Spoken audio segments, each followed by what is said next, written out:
2004లో వాజ్పేయి గారు ట్రిబ్యునల్ ఏర్పాటు చేశారు.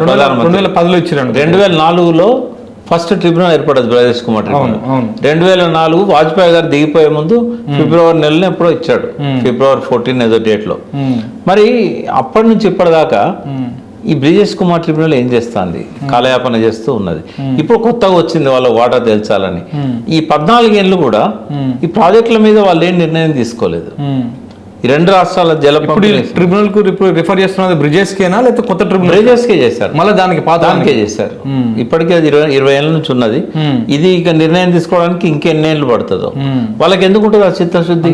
పైనుంచి ఒత్తిడి చేస్తేనే మన ఆకలి అవుతుంది, మన కడుపు మన వానికి ఏం అవసరం. ఇదంతా ఒక పార్ట్. రెండోది ఏంటంటే ఇప్పుడు ఈ బోర్డులకు అప్పచెప్పినలా లేదా అనేది ఒక సమస్య.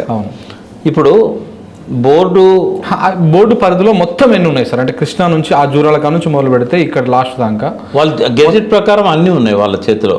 కానీ మనం ఏది ఏమని చెప్పినాం, ఏ ఒక్క ప్రాజెక్టు మీకు ఇచ్చేది లేదని చెప్పినాం. అంటే బోర్డుకు అప్పయ్యేది లేదు. కేసీఆర్ గారు మొదటి నుంచి కూడా రాజీ పడకుండా, ఆయనకు నీళ్ల మీద అవగాహన ఉంది కాబట్టి, వాళ్ళ కుట్రల మీద కూడా అవగాహన ఉంది కాబట్టి నేను ఇయ్యను అని చెప్పేసి ఏం చేసుకుంటారో చేసుకోండి. మరి ఉత్తమ్ కుమార్ రెడ్డి గారు మాట్లాడితేనేమో ఉమ్మడి రాష్ట్రంలో జరిగిన నష్టం కంటే కూడా ఈ 10 సంవత్సరాల్లో జరిగినటువంటి నష్టమే ఎక్కువ ఉంది నీటి విషయం. అది అవగాహన లేకుండా మాట్లాడాడు.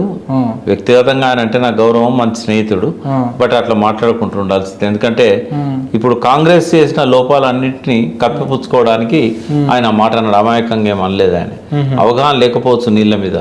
కానీ ఉమ్మడి రాష్ట్రంలో జరిగిన అన్యాయాలకు బాధ్యులు ఎవరు? కాంగ్రెసే ఎక్కువ కాలం పరిపాలన చేసింది. జరిగిన అన్యాయాలు ఎక్కువగా వాళ్ళ పాలనలో జరిగినాయి. కాబట్టి దాన్ని షీల్డ్ చేయడానికి కాంగ్రెస్ కంటే కేసీఆరే తెలంగాణకు వ్యతిరేకం చెప్పడానికి ఒక ప్రయత్నం చేశాడు. కానీ ప్రజలు విఘ్నులు, వాళ్ళకి అన్ని తెలుసు. ఆయన తప్పులు తెలుసు, ఆయన చేసిన మంచి కూడా తెలుసు, దానివల్ల పొందిన లబ్ధి కూడా వాళ్ళకి తెలుసు. కాబట్టి అంత ఈజీగా వాళ్ళు ఏం నమ్మరు అది.